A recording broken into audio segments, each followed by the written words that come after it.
My name is Uli. I'm the director of gallery in Perrotin in Hong Kong as well as Shanghai. Perrotin is a French gallery. Our mother gallery is in Paris. And throughout the years, in the last couple of years, we opened a few new places in Hong Kong, New York, Seoul, Tokyo.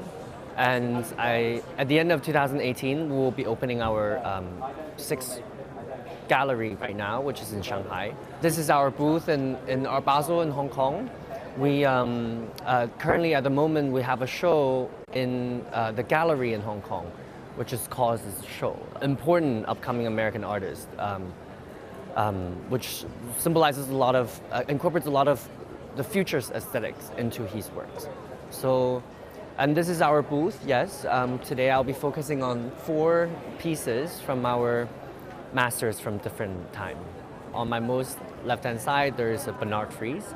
Bernard is a French-German artist. His paintings are very periodical and they keep on improving themselves. And every period's painting of Bernard is different from another. So like this is someone who repeatedly reinvents himself in terms of his paintings.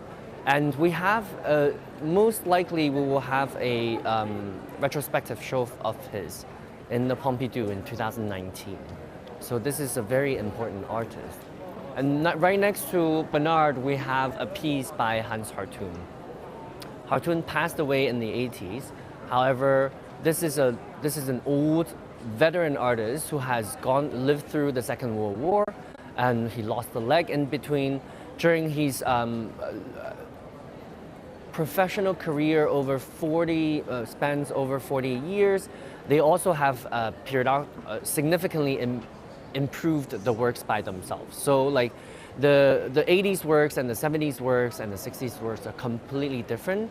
And they are very influential in the sense that these works have really influenced a very big group of artists, including the one that were traveled over to Europe from Asia during the 50s and the 60s. 2 years ago, we took over the estate and started representing him.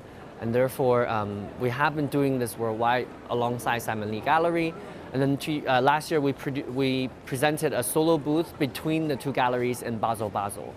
And there's actually a small pieces of WeChat article written about what exactly, how does a few art dealers revive a long-lost important artist market completely?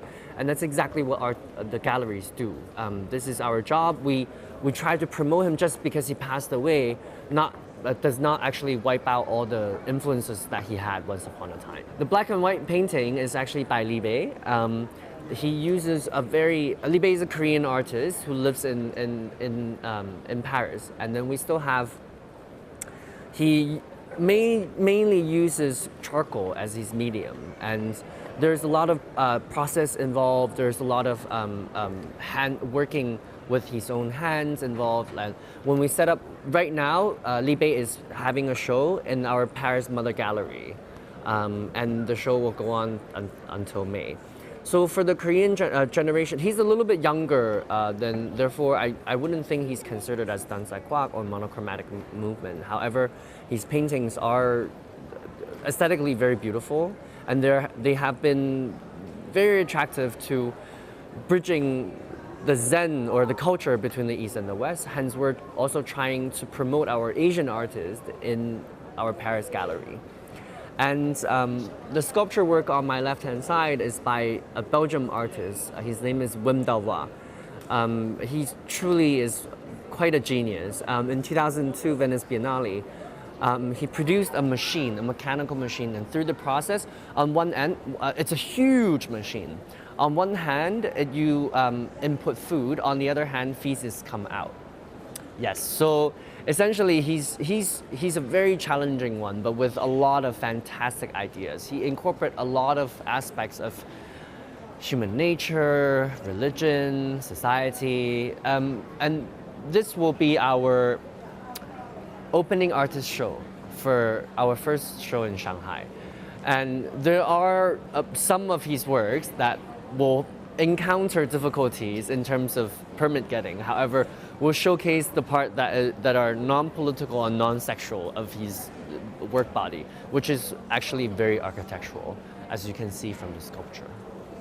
Our Shanghai gallery will open at towards the end of 2018, and it's located right opposite to the Rockbund Museum. And it will help us. I mean, we have a big space. The exhibition space will be about 800 square meter, and the entire space will be about like 1,200 square meters. So in that sense, we will have a very, very good gallery, a good space, a good outlet to actually showcase our more Western artists. We plan to do at least keep 1 or 2 Chinese artists within our program every year. Our job is really to bridge cultures, and that's what we do, yes. And it helps by having a gallery in Shanghai.